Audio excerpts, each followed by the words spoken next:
Welcome, everyone. Thank you so much for joining me. This is the Westport Museum's weekly Tuesday Treasure Program.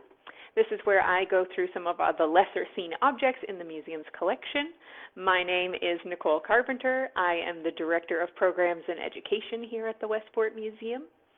As always, we bring you these programs free of charge, but we do, as always, encourage you to make a donation to the museum. We have a suggested donation of $5, but we know that this is still a difficult time, and we ask that you support the museum however you can. If you've been enjoying our programs, we do encourage you to follow and like us on social media. If you follow and like us on Facebook, it will also alert you to when we are doing live programs such as this tonight. On Facebook and Twitter, you can follow us at Westport History, and on Instagram at Westport History Museum. During our program, if you have any questions, comments, anecdotes, stories, or reflections that you would like to share, please do offer them in our comments section. Without any further ado, let's jump into our topic for tonight. Let me just update this over here. Perfect.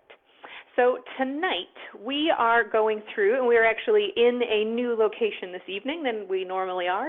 We are going through the museum's exhibit, Dragon Lady, The Life of Sigrid Schultz. This is one of the small galleries of the museum. This is where we put on some of our smaller exhibitions. We do hope that you will visit whenever the museum reopens. We will, of course, let you know. If you follow us on our social media handles, you will, of course, get notifications when we are open again. But tonight we are going to go through the life of Sigrid Schultz, who is the main focus of this exhibit. I want to start by giving a brief overview of her life, and while we go through the timeline of events, I'm going to show you some of the materials that the museum holds. The museum has a collection, a very large collection of Sigrid's writings, both her personal and professional correspondence, as well as objects and other writings that are related to her and her life. So we're going to go through some of those kind of interspersed through her timeline. And I will explain some of the elements that you see within the exhibit on both sides of me. I'd like to start tonight with Sigrid's birth. She is born in Chicago in January of 1893 to Hedwig and Herman Schultz. Now, Herman is a Norwegian, and he actually comes to the United States with his wife Hedwig for the Chicago World's Fair in 1892. Now, the couple decide to stay in Chicago, and they give birth to their only child, Sigrid, in January of 1893. Herman is a painter, as I said, and he receives commissions while he's in Chicago, including for the mayor of Chicago. The family actually lives in a home that was just demolished in 2018 with their two St. Bernards, Barry, and there was also a female dog as well. And there are some really lovely glass plate print or glass plate negatives that were recovered from the home before it was demolished that are really beautiful that can be found online. Unfortunately, the museum does not hold those. But they are some really lovely images of a young Sigrid. By the time that Sigrid is 8 years old, in 1901, the family moves to Europe. And here in the exhibit, we actually have a very handy map of Europe. The family travels for quite some time. Herman is traveling to gain commissions for his paintings. Eventually, though, by 1902, about after a year, both Hedwig and Sigrid are settled in Paris. And there's actually a very small star here in France to indicate where Paris is. And I will discuss this map a little bit more and its significance in the exhibit a little bit later on. While the family is traveling, Sigrid, of course, travels with her father, and it's during this travel that she actually interacts with many different Europeans, and she mingles within the aristocracy of Europe. And those skills of engaging with this class in Europe will come to her advantage later in her life. Sigrid also attends the University of Paris, and she becomes fluent in both French and German along with her native English. By the onset of World War I in 1914, the family unfortunately can't return to the United States, as both Herman and Hedwig are very, very ill. In her unpublished memoir in the museum's holdings, Sigrid discusses how hard it was for the family. Both of her parents, of course, are very ill, but with her language skills, Sigrid is actually able to support the family by tutoring German families and German children. And this includes both German citizens, but also of various religions. She actually writes that she takes on Jewish families, even though some of the other families she tutors for don't think very highly of that. She is also, at one point during World War I, she's actually acting as a tutor at the Turkish embassy, which is quite a position. By the time that World War I ends, Sigrid applies for a position with American newspaper, the Chicago Tribune, from her native Chicago. The reporter Richard Henry Little comes to Germany in 1919 and puts out a job posting for an interpreter. This is the position that Sigrid actually ends up getting, and this is where her skills traveling with her father and interacting with the aristocracy of Europe comes in handy. Sigrid, of course, speaks fluent German and French, but using both her language skills and her kind of social skills, Sigrid is very easily able to not only interpret, but make her interviewees feel very, very comfortable. This is something that Richard Little also helped Sigrid do in refining her interview skills. And because of this, and because of Sigrid's determination, and you'll see her bravery, or hear about her bravery a little bit later on, she actually rises to the position of bureau chief of the Berlin office for the Chicago Tribune in 1926. Less than 10 years of being in the industry, and she is leading the Berlin office. This is unheard of for a woman in an American newspaper, and she is the first for the Chicago Tribune as a woman to hold this position. So she really is very remarkable in this regard. One of the first pieces that I want to show you tonight is actually an archival piece, and it has to do with her career at the Tribune. This is, and I do apologize, it is very light. It's on this very, very thin typewriter paper. This is a profile that Sigrid writes in 1942 on her assistant, Alexander von Schimpf. And this profile is about 4 or 5 pages long, but it is very delicate, so I won't hold it up very long, but I will tell you what is contained in it. So Alexander is her assistant from 1925 to 1939. Alexander, she describes him as being a white German man and also a former cavalry officer during World War I. And what's remarkable about his appearance that she writes is because of his officer status, he actually wears a monocle. And this is something that entertains the fellow American newspaper colleagues, and it kind of sets him apart. Alexander is actually key in creating the relationship between Sigrid Schultz and a leading member of the Nazi Party in 1930. Hermann Göring is the head of the Luftwaffe and later becomes the head of the chief of police, and ultimately the second in command under Hitler in the Nazi Party.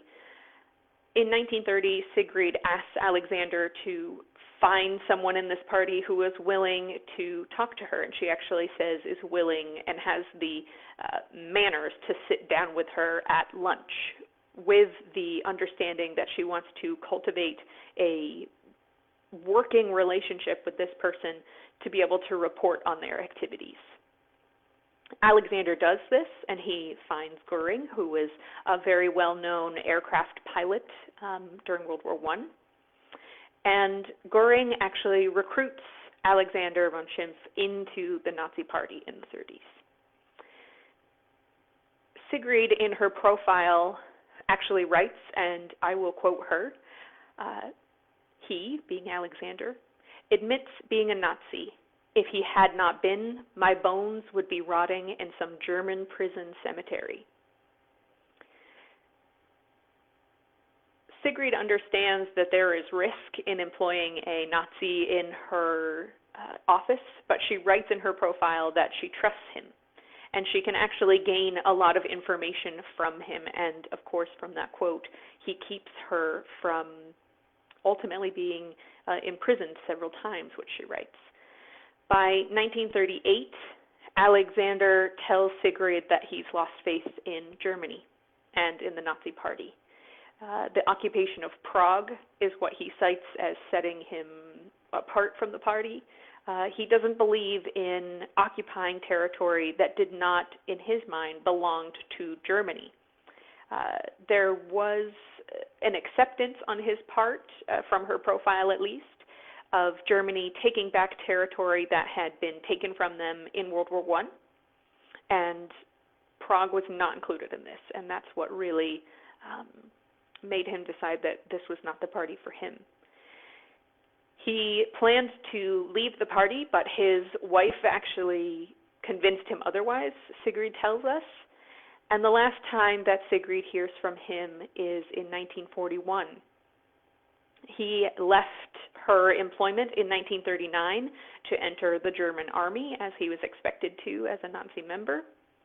And in 1941, he sends a letter to Sigrid before Pearl Harbor, several months before, she notes. But that's the last that she hears from him. And until there is more research done, most likely in Germany, on Alexander, it is unknown what happened to him, which is a bit of a sad story in Sigrid's life. Throughout the 1920s and 1930s, Sigrid does warn of the Nazi Party. She actually interviews Hitler twice, once before he becomes chancellor and once after. He becomes chancellor in 1933, and she is one of the first reporters to warn of the Nazi Party activities. She sees a lot of danger in this, and between 1933 and 1939, Sigrid writes and is able to publish over 1,700 reports and articles, many of them warning about Nazi activities in Germany and throughout Europe. Those 1,700 reports are, in that 6-year span, are just what is published. We don't know the count of unpublished articles, but it is probably several thousand. I'm trying to think. Actually, in 1935, let me back up just a few years. We'll go from 1939 back to 1935. In 1935, Sigrid is targeted by the Nazi Party. In April of that year, Hermann Göring, who had been an associate of hers, purely for a working relationship, he was aware that she was an American newspaper journalist, and she did report on him several times. But at this point, by 1935, the Nazi Party is sick of Sigrid, and Göring actually tries to set her up. He does this to another journalist, and Sigrid is aware of the plot. So when her mother calls her one afternoon saying that a package has arrived at the home, Sigrid rushes home from her office to their shared flat, opens the envelope, and finds airplane engine blueprints. Realizing that these are secret blueprints that are not something that she would ever want and that she could be either deported or in prison for, she burns them immediately, understanding that they were sent to her distinctly to, or specifically, to set her up. When she leaves her flat to return back to her office, on the street she is confronted by 2 Gestapo or secret police. She tells them that she has burned the materials and that there's nothing to find. Shortly after, Sigrid actually confronts Göring with his new wife. And she tells him that he has been outwitted and that she is not being deported or imprisoned, and he gets extremely angry. And it is at this point, they're actually in a public restaurant during this episode, that Göring calls her that dragon from Chicago. That's part of the reason that we chose to call the exhibit Dragon Lady, for this interesting nickname that she kind of picks up. It's also important to know that Sigrid is 5'3", and she weighs under 100 pounds. So Sigrid is a very small woman in what is considered a male field of journalism, and she is extremely fearless. She is very bold in her reports, and that is only corroborated by this episode with Göring and trying to be found out by the secret police. But because of this episode and other targets of American journalists and also English journalists, French journalists, in 1939, Sigrid adopts an alias. Some of the reports on this wall, all of the reports on this wall are actually from her, just a few pieces, but Sigrid begins to take some precautions. She starts to send her articles out from different cities around Europe, and she also adopts an alias of John Dixon. Using this alias, she's able to protect herself when she publishes some of her more inflammatory or controversial or potentially dangerous articles that she publishes after 1939. Of course, World War I begins in 1939, and by 1941, the RAF, or the Royal Air Force, is regularly bombing Berlin, which is where Sigrid remains. In 1941, during one of these bombing raids, she is injured. Not seriously, but Sigrid actually travels to Spain, hoping to recover from her injuries and return to Germany to resume her reporting. However, while she is in Spain, she contracts typhus. Because of this new illness, as well as her injuries, she actually returns to the United States.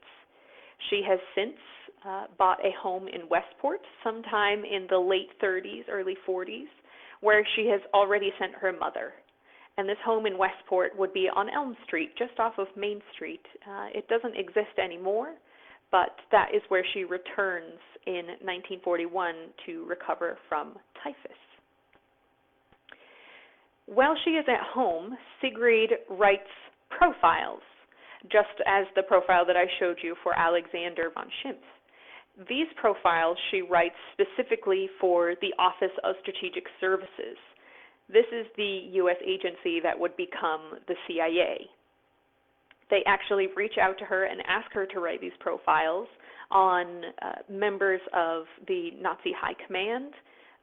She writes profiles for Ribbentrop and also Eva Braun, who would become Hitler's wife.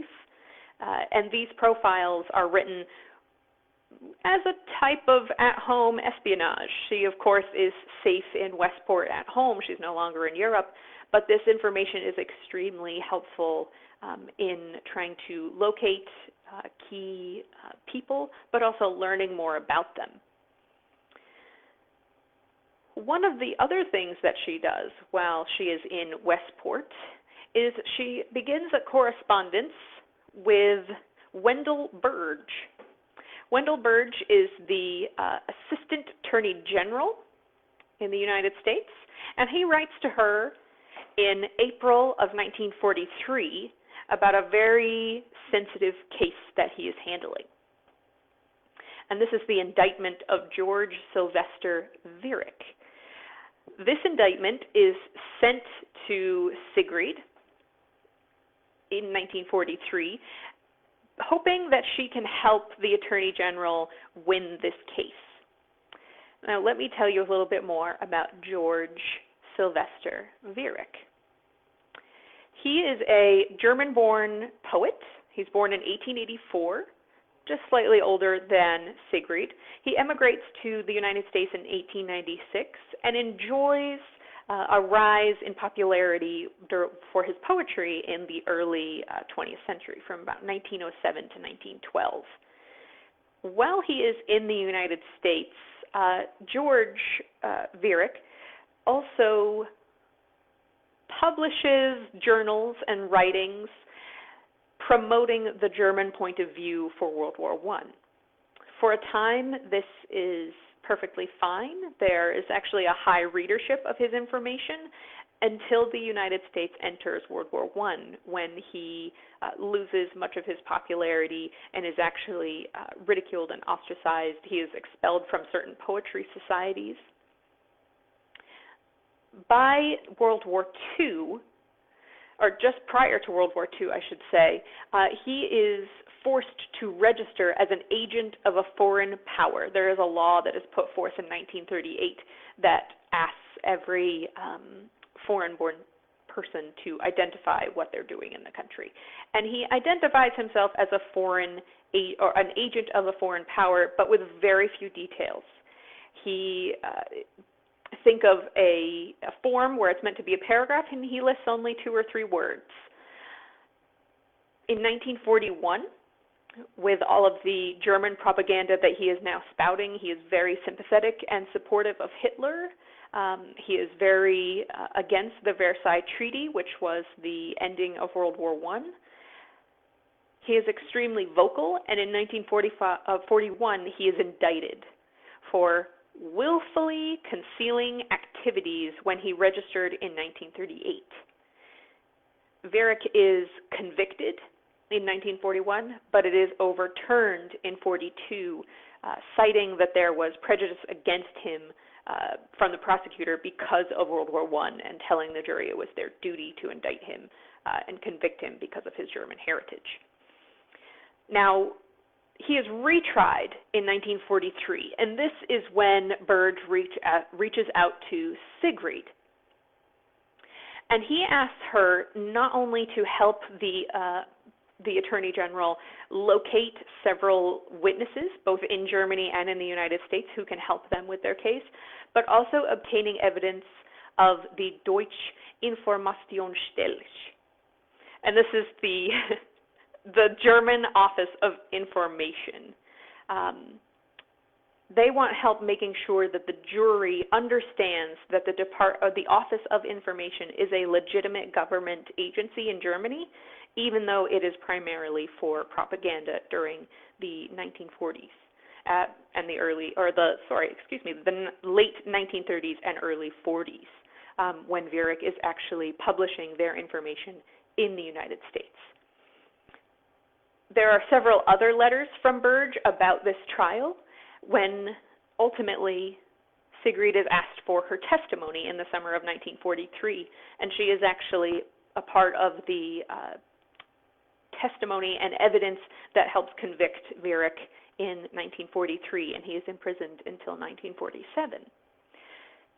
While she is in the United States, Sigrid, as well as writing these profiles, helping in trials, she is also starting her first published work of Germany Will Try It Again, where she is trying to warn the American public of the danger of treating Germany like it did after World War I. She's really cautioning them to take this very seriously and not show leniency in what she hopes will be the end of World War II. She is working on writing this book and is also touring the Eastern Coast on various speaking engagements. She is at the same time trying to re-enter Germany to continue reporting, but she is, of course, denied by the German government to come back. It's in January of 1945 when the first army of the United States is entering Europe that Sigrid is allowed to return to Germany, but with American forces. And she actually covers the Americans liberating Belgium.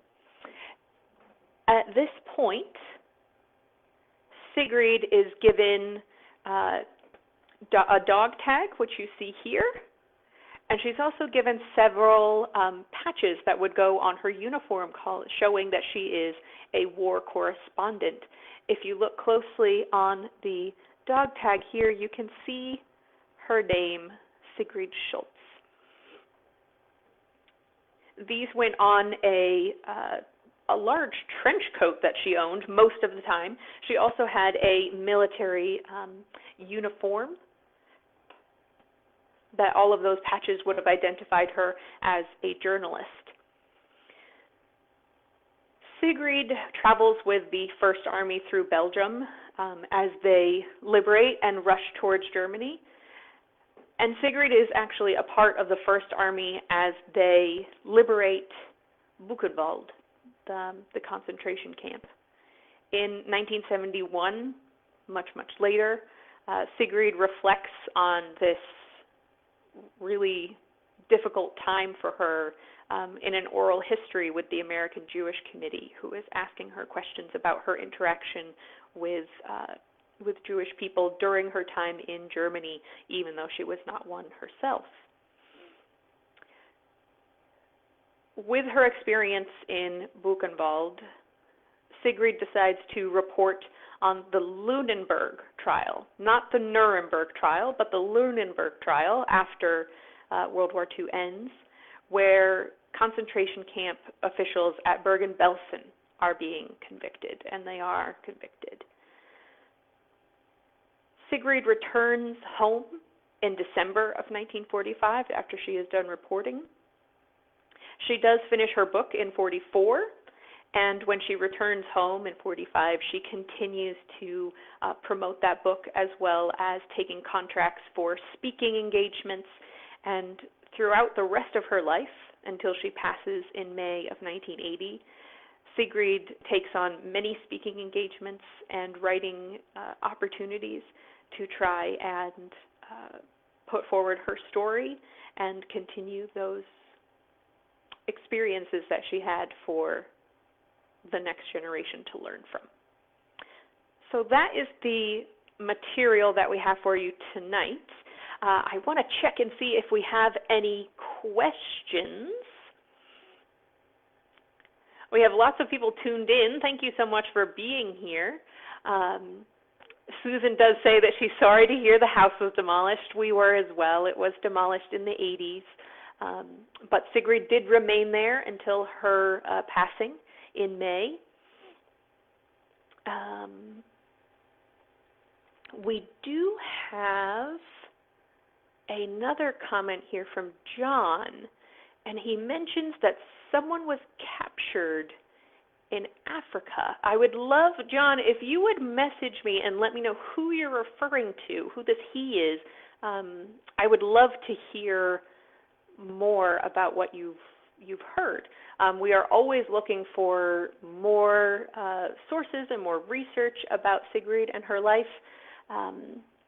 We are hoping to host Dr. David Milne at some point, who is a professor at East Anglia in the UK, who is actually writing a biography on Schultz, on Sigrid, and we are really hoping, he was supposed to be here this fall, but that just can't be at the moment, so we are looking forward to hosting him in the fall. So definitely do tune in and look for that program when we are able to advertise that, when we're able to schedule it. But we are, of course, always looking for stories about Sigrid's life. If you knew her or you knew more about her, we, of course, encourage you to get in contact with us. We are continually trying to update and add more to the story of her life. And that's true of all of Westport's history. Any influential figures that have lived here or have been a part of our history, we always encourage you to send that information on to us. We do have another question here. They ask, how old was she when she died, and was that in Westport? So she died on May 15th in 1980. She was 87. And she is listed as being a resident of Westport. I would have to look at her death certificate to know exactly where it was, but I do believe that it was in her home. But I will check back to you and I will update that comment. when I double-check my sources. The other thing that I wanted to let all of our audience members know is that the fall issue of Connecticut Explored, which is just up here behind me, this is the issue here. This will be coming out in September. And this issue of Connecticut Explored also contains an article that we wrote, myself, our archivist Sarah Krasny, and our executive director Ramin Ganeshram wrote about Sigrid. It is multiple pages within the middle of the magazine. It contains even more information and pictures of some of the objects in the museum's collection about Sigrid. So we do, of course, encourage you to pick up a copy of Connecticut Explored, which will have even more information on Sigrid.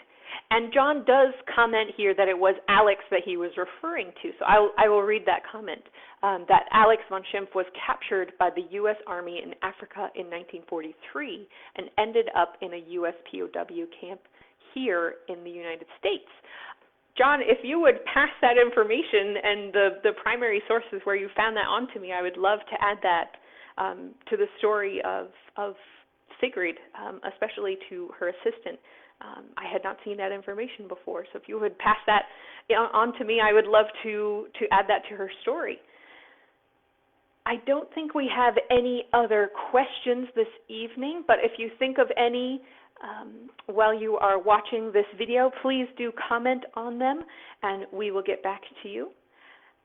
My staff and I are always reading through these comments and trying to update them as much as we can. So if you have any, please do enter them. Thank you all for joining me this evening. I hope you enjoyed seeing some more of our materials, and we do hope that when we reopen, you are able to come and take a look at the Dragon Lady, The Life of Sigrid Schultz.